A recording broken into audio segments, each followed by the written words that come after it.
Hello everyone and welcome to Cortland County Historical Society. My name is Tabitha Scoville. I'm the Assistant Director here, and I have a few things to talk about before I introduce our speaker today. One of which is our exits. When you came in this door, if there were an emergency, you could go back out that door, but there is another exit at the back of the room, and it is unlocked so that everyone can exit quickly. Also, we have a raffle in the hallway. If you haven't had a chance to get raffle tickets, we'll do that a little bit more at the end. It's just a way for us to help do two things. We still have a lot of attic treasures things in the basement, so we're upcycling, and we're trying to, just raise a little money for our coffee fund for these programs. Also, the refreshments. If you haven't gotten refreshments already, please grab some on the way out so we don't eat them all. And please sign the book if you didn't do so on the way in. We do keep track of where people come from and, things like that for our records. Also, consider becoming a member to support programs like this and to preserve Cortland County history. We have a rich history here and we love to share it. But in order to do that, we do need to continue operating and take care of the things that we do have, and your membership helps. One last thing is please silence your cell phones if you haven't done that already. And then I'm going to introduce our speaker, Peg Ross. Peg is the historian of the town of Greene, and she is going to tell us all about Octagon houses, including ones that used to be in Cortland County. So thank you very much for coming, Peg. Thank you. Well, I'm glad to be here. I changed my program a little bit to sort of focus on Cortland County as much as I could. There aren't a lot of Octagon houses in Cortland County, but I'll show you what I have. I'd like to mention how I got interested in all this. Just seems kind of an odd thing to be interested in, but I got an email a few years ago from a woman in Wisconsin who had written a book about Octagon houses, and I thought it was pretty smart of her. She sent emails to all the historians she could find in the United States and said that maybe you'd be interested in this book. Well, I was. I did buy it, and I found it very interesting. But what's even better, she has a website now. It's called octagon.bobanna. I have no idea why it's bobanna.com. And it's just great. She's upgrading it all the time because they're finding new information or they're finding new houses even. And I just to show you how she finds some of her octagons. She uses Google Maps quite a bit. And they're very, very easy to see from the air. This one, I made it local. It's Guilford, which I'll show you a little bit later. And there's another one. I don't even remember where that was, but they're just so easy for her to find. Another way are the bird's eye maps. I know you had a talk here about bird's eye maps with Chris Buck not too long ago, but they were done of lots of communities where a person went in and illustrated the village or the town. They usually tried to get a hill or someplace to do it. And this one was in Binghamton, but it's not there anymore. You can see it was 1890. A lot of those 1890 maps are bird's eye views. So that's just to show how she's found some of them. And also mention over 1,000 houses were built in the US and Canada between 1848 and 1920. Now her inventory lists houses built up to 1950. She said, as the time goes on, even a house in 1950 is considered an antique nowadays. Here are some statistics for octagon, hexagon, and round houses. New York State has the most, 191. Then Pennsylvania with 110, Michigan 105. Every state has at least one except Arkansas, Idaho, New Mexico, and Wyoming. There are now at least 84 Octagon houses listed on the National Register of Historic Places, and New York State has 14 of them. In 2017, the number of old houses still standing is 516 in the U.S. So many of them they disappeared. And the number of documented houses, she has now 1,241 that did exist. Carl Schmidt, I don't know if you've ever heard of him, he was from Rochester area. He wrote a book titled The Octagon Fad and described the architectural design that was popular mainly in the 1850s and 1860s. This woman, this Ellen Puerzer, corresponded with him a lot and continued on with his work. So that's how she really got her background. And nobody promoted it more than Orson Fowler, who was born in New York State. He was a man of many interests, and I will tell you about him in a minute. Octagonal houses were not a new concept when Orson Fowler became interested in them in the 1840s. Here's an octagon structure in Athens. It was built in 50 BC. It's an octagonal clock tower known as the Tower of the Wind. It has sundials, a water clock, and a wind vane. Many of the Dutch who settled in New York, especially around Albany, constructed octagonal churches because they were very popular in Holland. There are hardly any left. I don't know of any left. Dutch church in Little Falls, but that was one. And I'm not sure they have them in Holland anymore. I don't know. I should do some research on that. This was Thomas Jefferson's building, Poplar Forest, his retreat in Virginia. It was built between 1806 and 1823. It is now being restored to its original design. There were some octagonal toll houses in Philadelphia, built in 1835. Now, a few words about Orson Fowler, who was very instrumental in promoting and building octagon houses. He was born October 11th, 1809 in Cohocton, which is near Bath in Steuben County. He died in 1887. There were few ideas in the 19th century that Fowler didn't like. He was interested in memory and in intellectual improvement, heredity, and betterment of the species. He was a temperance man and was opposed to tight lacing for women. Way ahead of his time. He believed that humankind was able to better itself. He liked water cures for health, deep breathing, and advocated for physical exercise. He promoted the benefits of fresh air, and he believed in proper ventilation of buildings at a time when people closed all windows to keep out the night vapors. He proposed that food be prepared carefully and that immorality be shunned. He did not join the battle over abolition, nor did he engage in politics. He was smart. But those were about the only two areas where he didn't join in. He was interested in almost everything else. In fact, he was a man ahead of his time. He did get in trouble later in life when he published a book titled Creative and Sexual Science in 1870. He believed in sexual freedom, which didn't go over too well with the Victorian sensibilities, and it really led to his downfall with the general public. He was married 3 times, and I read one comment that stated, he seemed to like a polygamous lifestyle as well as polygonal structures.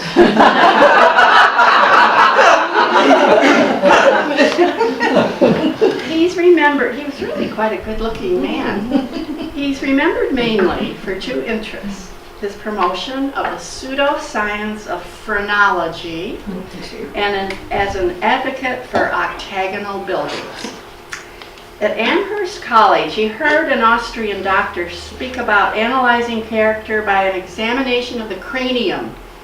He gave up his thought of being a preacher and began to study phrenology. Phrenology, study of the mind based on the assumption that the mental faculties and traits of a human being are manifested in the shape of his skull. The bumps on a skull revealed an individual's skills and traits and allow the reader to know the person's character. He made a lot of money feeling people's heads. Now here's a list of some of the people who came to have their heads felt. You can see they've got everything up there. Actually, he may not have been too far off with there was so much research now with the brain, you know, maybe he knew more than they thought. People who came to have their heads felt. Horace Greeley, James Garfield, John Brown, Oliver Wendell Holmes, Ralph Waldo Emerson, Walt Whitman. He published Walt Whitman's Leaves of Grass, by the way, Orson Fowler did. Clara Barton and Brigham Young. Mark Twain was not taken in by it. He went first with an assumed name and was told he had a deep cavity that meant he had no sense of humor. He went later with his own name and was told he had a bump the size of Mount Everest and he had the most sense of humor any person could have.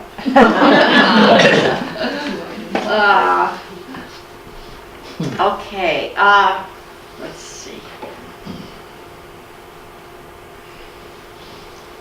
After his years of success as a phrenologist, and by the way, this is his institute in New York City. I mean, it was a big thing. You can see it was 3 or 4 stories here. Anyway, after his success as that, he had the money to pursue his interest in Octagon houses. He began writing his book, A Home for All, or it's called The Gravel Wall and Octagon Mode of Building. In 1850, he took a trip to Milton, Wisconsin, and became acquainted with Joseph Goodrich, who had a hexagonal house built with a concrete using cement, sand, stones, and gravel, thoroughly mixed, wet, and placed between boards to form his walls. Once it dried, he would move the boards above and pour more concrete. Fowler called this type of wall grout and became very enthusiastic about it. He finished his house in 1853 and used grout for the walls. This Milton house is kind of interesting to me because I've been there. I had an uncle who lived here, and this is what it looks like today. But it's not famous now for this grout. It's famous because it was a place where the slaves, they had a secret tunnel underneath. And I mean, it's documented that they really came here. So it's in Wisconsin. This was a period of architectural changes. Victorian style was replacing the Greek revival. People were receptive to new ideas and styles. Italian villas, rural Gothic cottages, Elizabethan mansions, all kinds of houses were being built. Fowler praised the Octagon house in many ways. Now this is one of the very first illustrations. It was in a magazine called the More Rural Magazine, M-O-O-R-E. And it was really the first time that people were seeing this type of house. This is how Fowler praised it in many ways. Enclosed more space for its walls than the square. He suggested to raise the first floor and enter through the basement to eliminate the cold winter winds. This one, you can't really see if the basement's up there or not. Maybe it was, I don't know. It received twice as much sunlight through the windows and 8 walls. In the summer, the rooms were cooled by opening the windows on the side from which the wind blew. It could have a center, or should have a center staircase. And by opening the stair hall doors in the center of the house and the cupola windows on the roof, it creates a draft that would ventilate the entire house. Encircling porches were a favorite with Fowler. Now this one doesn't really have all the things that he mentions it should have, but here it was, said it was in Baldwinsville. Somebody had this, and this was the plan.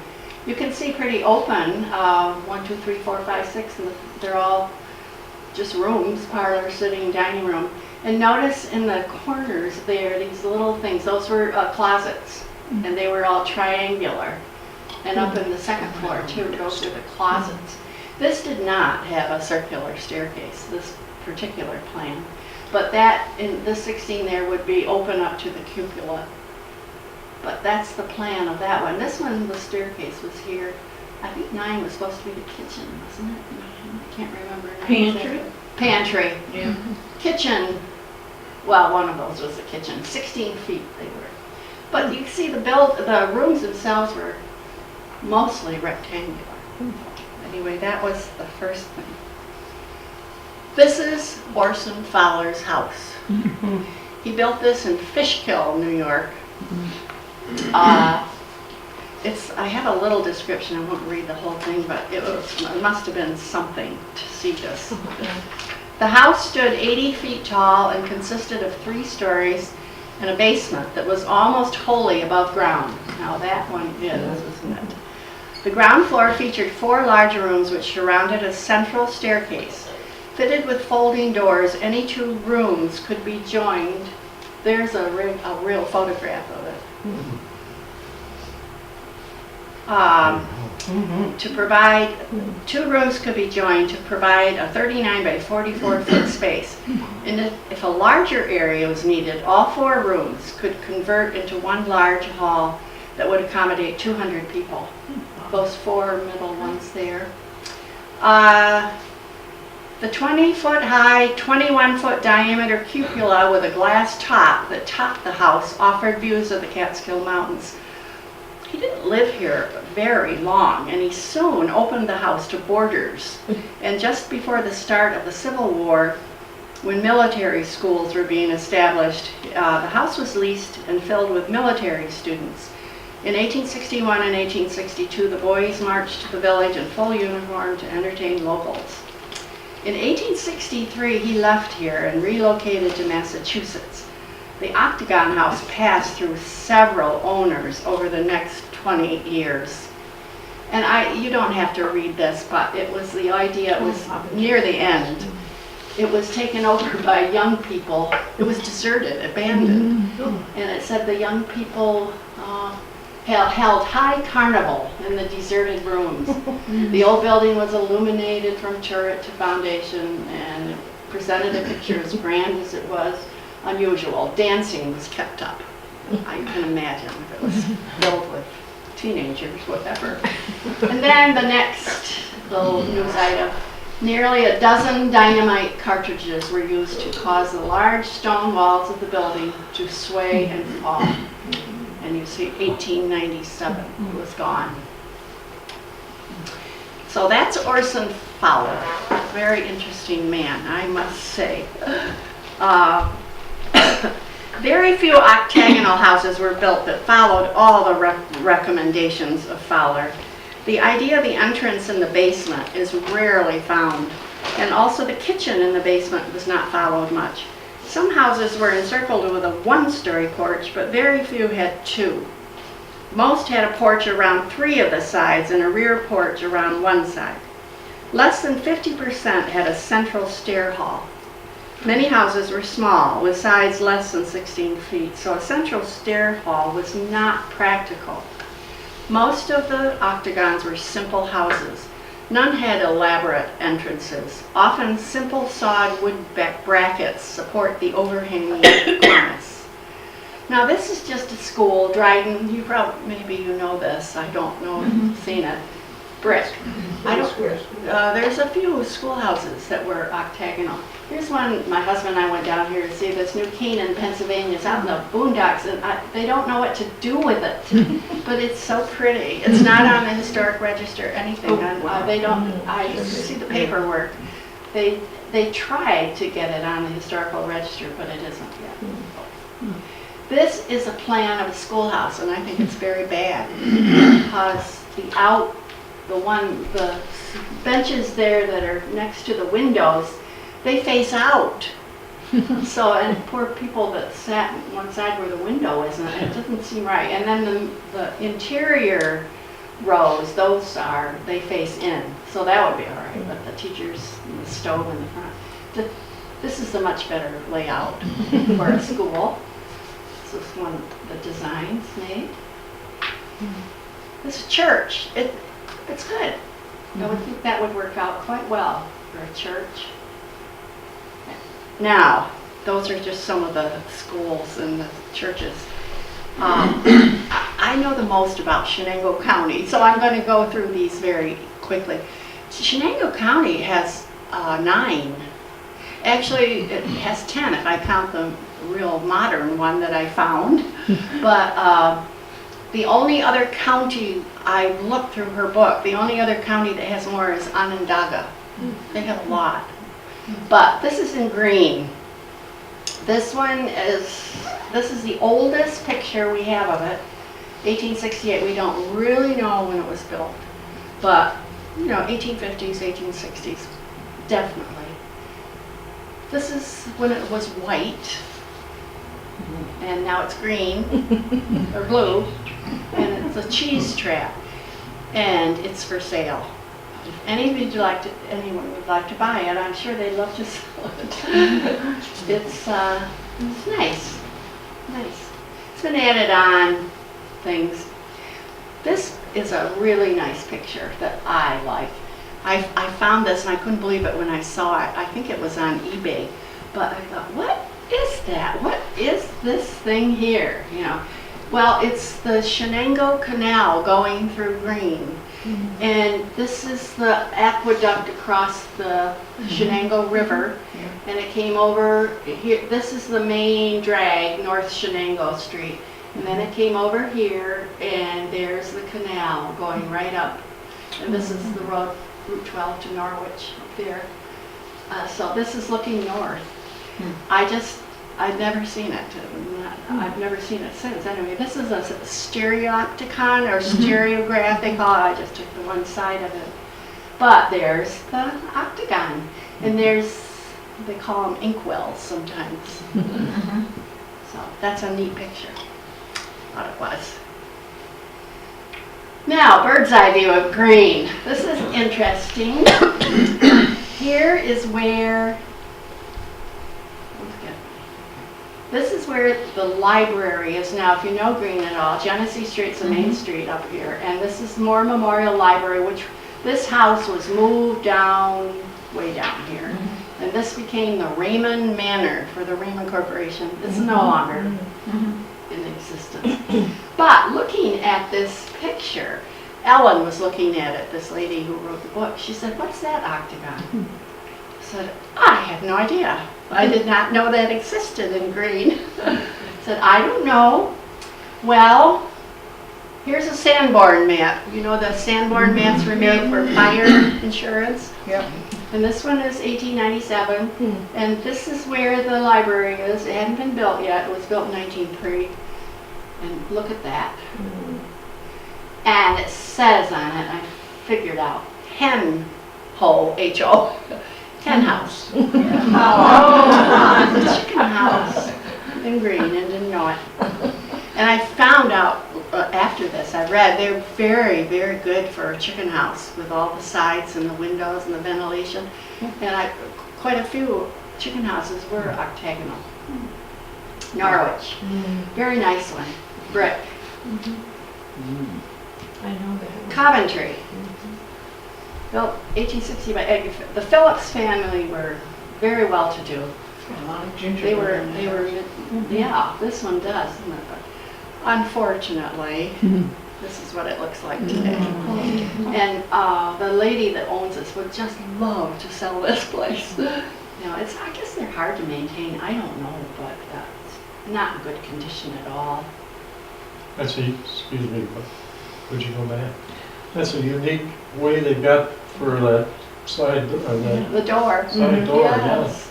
Yes, it is. I've seen a couple others that were like that, but you have to think they had the porch all the way around. Coventry's. This one's in Oxford. This is interesting. This is how it looked, built in the 1850s. The kitchen and dining room were housed in the cellar, so there's one that did have the cellar.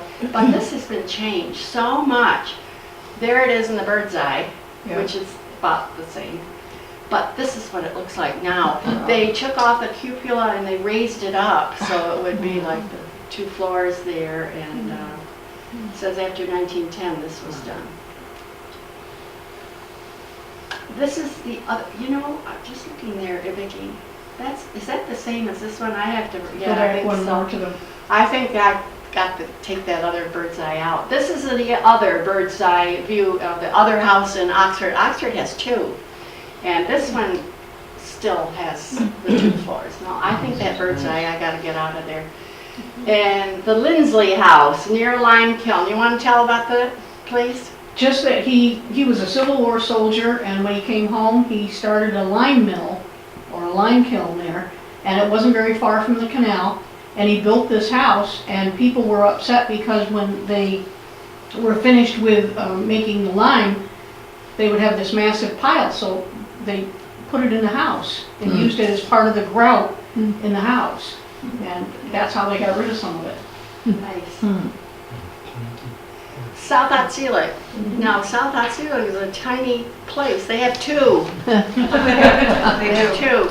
This one now is a bed and breakfast. It's right on the main Route 26 going through South Otselic. This is the inside of one of the walls. It's very nice. I've not been in it, but I know that it looks nice. And this is the other one, and this is up on a hill in South Otselic. It's a beautiful view of the village. This one has deteriorated, but this was where the Gladding Fishing Museum was. If anyone ever remembers, there was a big Gladding Fishing Company in South Otselic. That's what it looks like today. When years ago, when I went inside that building, before Gladding bought it, and they were going to refurbish it for the museum. And in the meantime, the boys from the high school got inside, and they decided that they would paint the inside. But they went up the center staircase to the top and poured the cans of paint down the staircase to the first floor. And the punishment was that they had to use a very small scraping material tool that I might be using to do a floorboard or something, and they had to scrape all the paint off, all the railings from the top to the bottom of the school. Oh my goodness. That's cool. The museum didn't last very long. No, it didn't last very long. I was there once, I remember. That chandelier was supposed to be beautiful that was there in the center. It's gone. I don't know what's in there. I didn't get very close to it because they told me that some older man lives there and he's not pleasant. And I usually go up, maybe it was on his property when I took that other picture, but. Well, there was 2 or 3 rentals were in it before the museum bought it, so it was in dire condition when they bought it to make the museum. It's too bad, and you'll see later why it's too bad. Guilford, nice. I think the history of it was a merchant that owned this. I don't know anything about it really. I took a picture in the winter, not this one, I think last one I took that. Now, this is the one that's so badly, I just feel badly about this because in Sherburne, they had this beautiful octagon that had the circular staircase. It was the only one that had the circular staircase, and it proved too costly to maintain. The American Legion bought it, and they tore it down in 1965 to build the present Legion home. Many thought it was a mistake, but I guess it was expensive to keep it, but it's too bad. This was the inside, the first floor plan. You can see the circular staircase. So, too bad. Built in 1841, it says. I found this one just driving around. It's near North Afton. It is in Shenango County. And I did go up and ask, and they told me it was about 15 years old. I went in it. It's very nice. It's built on a slab. So, Is that cinder block? Yeah, cinder block. yeah, what they tell me, wait a minute, I got what they called it. Maybe you people know more than I do. It's called split face blocks. Does that mean anything? Split face blocks. It was very nice, but yes, it is. It's cement blocks. I liked it. It has a very nice setting. They have a beautiful view. So. Did they say why they built an octagon? No, they didn't. Probably for the view then. Maybe. I don't know why. Actually, it's not a bad design. No. Every room's got a view. This was, I found this one too, just driving around where that new one was. It's a silo. It's pretty. They took the They silo have views too. and made this nice round house. It was nice. I thought it was near Bainbridge. Isn't that interesting? And this one on North Fenton, it's just another octagon, but Now, it's is that like one of Gene those Busey? domes. Yeah. Yeah. Oh, okay. Yeah. Does it? Okay, now on to Cortland County. I just put the roundhouse in Marathon. I'm sure you all have gone by that many times. It is at 80 Cortland Street. It's dated as pre-1865. The first name associated with it is Joseph Conger, a cooper, and one of the founders of the Baptist Church in Marathon. It is speculated that the building was erected as a type of advertisement for Conger's trade. I don't know, that's pretty far-fetched, but anyway, it's round. It's in pretty good shape. This is a pretty new picture of it. Then, unfortunately, this one, I saw it in a book. We had a book on barns, you know, Yeah. actually octagon barns and hexagon barns, and it said here, this 1870 was in Truxton, once served as a roadhouse. Yep. Travelers' horses were stabled in the basement. That Richard Triumphal wrote the book. It's a really nice book. And Richard Parker's the last person to have lived in the house that stood in front of that building. oh, Richard Parker. I It's, don't know. it's behind the John J. McGraw Monument Okay. up on the hill. The house and that was behind okay. it. Now Chris got this illustration from somewhere of it. It's old. I don't know anything about Truxton. Nothing. The house, the barn fell down and then the house fell down around Richard. Oh. Richard was still in it, I think, when it fell down. Richard Parker. I have to write that name down so I'll Richard, remember. understand. Richard Yeah. Parker. Okay, bird's eye. Let's see, what do I have about this? Let's see, the Octagon. This 1855 house in Cortland was built, on this church, this is it, was built by William Burnham, a farmer at 14 North Church Street. The rooms are all square with corner closets. The beautiful porch which surrounded it has been gone for more than 5 decades. The exterior had masonry walls. The low cupola has windows on 4 sides. Both the cornice and the cupola have brackets. The cupola is a 2001 replacement since the original vanished through time. Now used for apartments, it has been vinyl sided. The porch is one, and a peaked canopy with iron railing adorns the front stoop. Okay? Look at this bird's eye again. Do you see another octagon in it? It's not a good picture, I'm sorry, but Yeah. does anyone know? Yeah. Does anyone know what that was? Another Yeah, chicken it's right behind St. Mary's School. It's on Charles Street in that picture. Okay. It's where the gas company had to take the second house in the corner. The gas company is there now. Nothing can be built on that property because the gas people were there. Oh, okay. That other one looks like a wedding cake. Okay. Next, this. It's nice, isn't it? 26 Clinton Street in Homer. This is Homer. Built around 1853. A 2-story home built by Dr. Head. It's a simple home with a cupola and a plain overhanging cornice. Smooth plaster coats the exterior.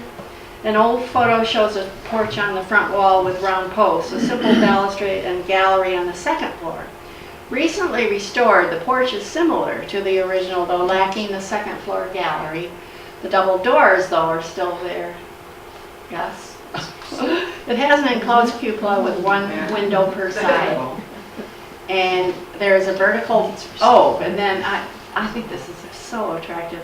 There is a vertical board-sided octagon barn on the side. Pretty, isn't it? Oh, the one that you just showed on Clinton Street is Yes. for sale for $248,500. Oh, It's 4 bed, 3 bath, 2,525 square feet. well, thank you. It's on Zillow. Yeah. I have a feeling a lot of them are for sale. I don't know why. Maybe they're very hard to That one's maintain. for sale because the owner's job has been transferred to Florida. Oh, okay. Well, that's nice to know. Now we come to the large octagonal wood building at South Main Street on State Route 11. Built in 1902. Before I describe the octagon, I'd like to say a few words about the builder. I found this fascinating. George Satterley was born in around 1848 in Luzerne in northern New York. He begged his father to let him enlist in the Civil War, which he did when he was young. Being so young in 1862, he was about 14. He was a drummer boy. And he was discharged later in 1865. While there, he learned to be a ventriloquist and then later a wagon maker. I read somewhere he learned to be a puppeteer and a magician. I don't know who he met in the Civil War, but hearing of the great North American circus, he went to its winter headquarters in Connecticut and began his lifelong career as a circus man. He had talent and a personal warmth with the audience. He worked as a magician, ventriloquist, and a puppeteer. He saw himself as a great Italian circus star, so changed his name to Signor Sawtell. His friends called him Sig, and that's what stuck from Signor. In 1875, Sig set out to form his own circus. He bought an old horse, a harness, and a wagon for $24 and worked his way back to northern New York by making one-night stands in small towns. In 1876, he married Ida Bell Travers. She was up there in North New York too. And this was the making of his business. He was the showman, she was the brains, and ran the business. They trooped around the country with wagons and a tent. And here's one of them. And there's Sig himself, what he looked like with his cigar. I'm saying that he had talent and a personal warmth. I have a couple stories here. When he lived in Homer, he would go into a lunch counter and he would pay for everyone's meal that was there. And he was a great favorite of everyone. He loved diamonds. In fact, he was called the Diamond King. He had a shirt with a front piece on it of a prancing horse, and that horse was covered with 1 to 2 carat diamonds. And he also wore a lot of diamond rings. Anyone who knows about him, I thought that was interesting. Here's one of his wagons. It's in Sarasota, Florida. That's where that is? Yes. The red one? Yes. Take notes, It's somebody. It's at the Circus Museum in Florida. in Yes, I knew Sarasota. there was a big one there. Thank you. Write down that so I'll know. Okay. Now, we went to the Chittenango Erie Canal Museum not too long ago. It was a historians meeting, and we went into one of their buildings there. It's a lovely place. It really is. And lo and behold, who I'm looking here, this replica of the Erie Canal, and there's Sig Sawtell on one of their boats. It said Sig Sawtell's show. So I had to ask about that. I don't know who did the replicas, but it was his 2 boats that he had on the Erie Canal. In 1880, he moved to Syracuse. He had special low wagons built because Sig intended to run his show on the Erie Canal. He had 2 canal boats built. One was Belle and the other Kitty. Belle was for his wife. For 7 years, he plied the canal. In 1889, he sold the boat Kitty. Oh, there's another one. These little replicas, I thought it was nice. Just read the top. They traveled by canal boats. Each boat was 88 feet. They carried all the wagons, animals, and the entire cast of performers on these boats. Then, in 1889, he sold the boat Kitty to a modern-day evangelical group. A tragic fire engulfed the boat and it sank. He used the Belle for his winter home for a short while. But I had seen this picture when I was doing research.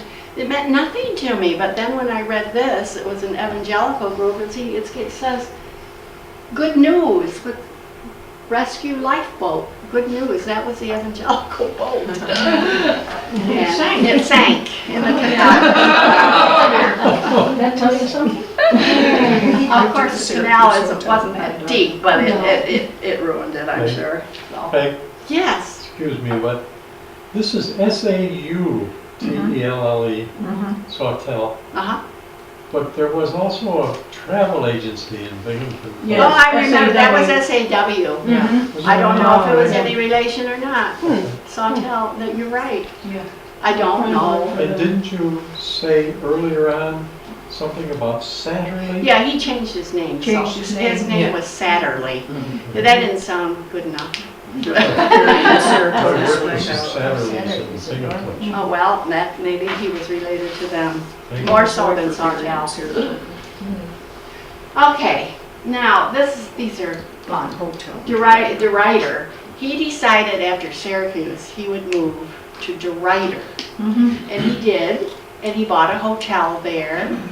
And I don't think he was there very long, but you know, he did have some investments in there, I guess. And there was a man that had a dog there. This is the story. And the dog didn't like Sig, or Sig didn't like the dog. And this man who had the dog would kind of taunt Sig and have the dog with him all the time, and it bothered Sig Sawtell very, very much. And they never would do anything about the dog. Now, I don't know, it sounds very strange to me, but he decided he didn't like DeRuyter. And he moved to Homer. Let's see, he moved the winter quarters, DeRuyter to Homer. He gives us a reason, the narrow-mindedness of some of the DeRuyter people. But I added this, it was in the news, I thought it was so funny, I just had nothing to do with this at all. The Tully Times intimates that the wife of a Fabius farmer has applied for a divorce because he has not taken a bath in 9 years. Divorce granted. It falls under irreconcilable differences. So, Sig comes to Homer, and he buys a hotel and he names it the David Harum Tavern. I don't know, is there still a David Harum Tavern there, or an inn that's called David Harum? I know there's a David Harum house, but I think it's probably gone. I don't know. It was at the head of Cuba Street where the fire station and the recreation building is. So it's gone. He traded hotels with Yes, the man. yeah. He got out of DeRuyter. So, Sig Sawtell built this Octagon house for the circus winter quarters with living quarters on first and second floors, training area for acrobats on third floor, and a training rink for animals in the cellar. It has a pitched roof with a cupola and gables on alternating portions. The interior, I think this is so interesting, was built with Lincrusta covered walls and pressed tin ceilings. I looked up that word Lincrusta because I didn't know what it was.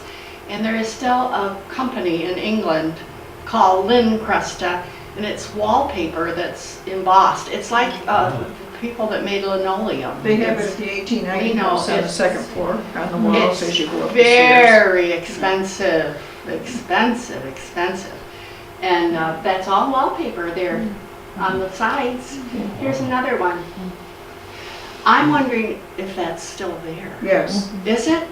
Oh, The that's, tin is, I'm not sure the walls are. yeah, but the the tin wall probably is, but the tin's there. Great. Several stories about the outbuildings here. I found these are plans. This is his house there, the circus training house, but then all those others, a barn, a ring, another barn, a bunkhouse. I don't know if they were all there or not. The house certainly is still there, but there seems to be some difference of opinion among residents of Homer regarding the buildings. Some say there were 3 octagonals there at one time. While others say that Sig raised the barn to build the house, but others say that the odor of the lumber from the animals would make it unfit to use in a dwelling. So I don't know. I don't know. If anyone knows, I'd love to know, but the house is still there. Oh, I want to show you. Oh, this is the inside of the house. This is drawings. I don't know where these came from. The Smithsonian, maybe? Somewhere that's got them. The girl that owns the house right now can give you a very definite long-term history on the house. Good. Her mother was somewhat of an artist, and she has embellished the tin from the ceilings and the walls and the whatever. Oh, nice. And this young girl now is finishing up her lease with a business that she has here in Cortland, and as soon as her lease is finished, she does own the building, and then she's moving her business to this building. Oh, good. Very nice. This is the upstairs. You can see they had a lot of rooms. They had a lot. Has the house been, like with all the lighting Well, business the and first everything, has it pictures been that cleared out? The first pictures that she showed back, Mm-hmm. that's Tracy's restaurant. It was a food restaurant, and the girl who now owns the building, her father and her previous marriage husband built that staircase on the back of it with that porch. But I mean, has she cleared out the house? Has she cleared out the I mean, the house? last time I was in there, you could barely walk through there. Well, that's because Dad has a lamp business, and Mom makes lampshades, and they had a pot-bellied stove in it, and they had area where they rented to several antique dealers. So the parents are still in the building with their businesses, but it was a vacuum cleaner, appliance store at one time, and then Tracy's, they had the restaurant there. There was a sale of all of their items, and that's where I happened to come into the paperwork on all the paperwork that they came into from the Sawtell souvenir kind of thing, and many of the pictures of that service wagon. Oh, good. This is just a picture of his two teams. I'm sorry these aren't good photos. I don't know where I got them. They were not good photos. Just a wagon and two teams of horses. This was one of his troops. You can see how many he had, and I had to put this one in. He had a cat show. He didn't like dogs ever, but he loved cats. Because he was a puppeteer, this show was whatever it was, an act. He was behind there with strings, and he put them on the cats, and they played instruments. You can see the bow of the one cat there. People just said they loved this show, this act with cats. I was gonna say. He had access, Sawtell had access from the front door of his octagonal building across Route 11. There was a street, there was a house on each side of the street. He had access to the railroad right there. It was one of the reasons why he ended up having the building. Nice. So he could travel. Yeah, by 1902, railroads had made great achievements, and Sig saw this as the best way to transport the circus. He bought 15 flat cars, and in 1904 he bought 23 more cars. He played all over the Northeast, but in 1904 his wife Belle had a stroke, and this was the beginning of the end. He did carry on until 1913, but then sold out. He had sold out to several different circuses, I guess. One good thing happened in 1950. The movie company from Ithaca came to film a segment of Get Rich Quick Wallingford cereal with Pearl White, who dazzled. The glory of the old Sawtell Circus was reenacted for 3 days. Belle died in 1916 and Sig died in 1928. They're both buried in Fort Edwards up north. In 1919, the Octagon housed migrant workers. There's another little sentence, not good. It housed migrant workers and has also been a restaurant and an antique store and all different kinds of things. The days of the traveling circuses are gone, but I hope the memory of Sig Sawtell remains in Homer. Now quickly, it's late, but I wanted to show you some of there's one in Hawaii. Oh, beautiful. Now this is supposed to be the best one in the United States. It has you can see three things.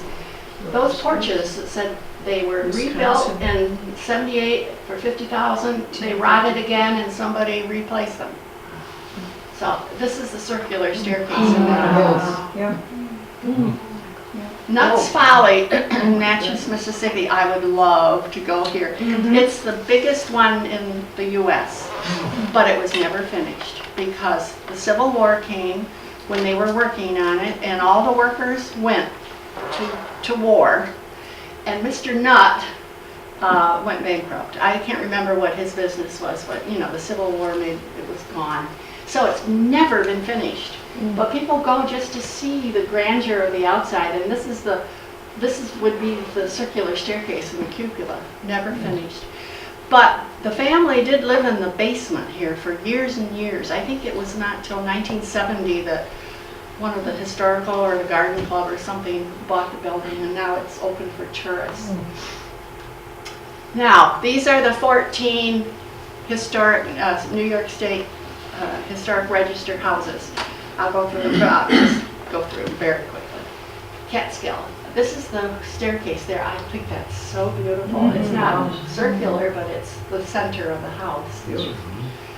Duanesburg, Hammondsport, an inn. There's their circular staircase. Like shaped on the stairs. Yeah, niches there, yeah. Geneva. I don't know, it's hard to know why some of these are on the historic register, but it's if people in the towns, you know, are aggressive and want it there, that helps, but I don't know. That has a mansard roof. Not very few additional. Mansard roof. Who's it called? Duanesburg. That's a lovely house.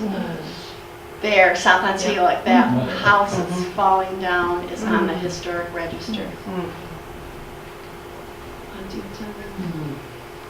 That's near Buffalo. Newport. That's pretty, isn't it? Camillus. And to me, this is the very last one. Carl Karmer lived in this house, and his name means anything to you. He was an author that wrote about New York State a lot. And he lived in this house, and it's the only one that has a dome like this. It's scaffolding around there, isn't it? Yeah, they had to repair something. I guess they need maintenance. It's not really octagonal, it looks like just the porch is an octagon in the house. It is octagonal. Huh. Yeah, and he used to have all kinds of visitors there. And that's it. So I hope you've enjoyed this.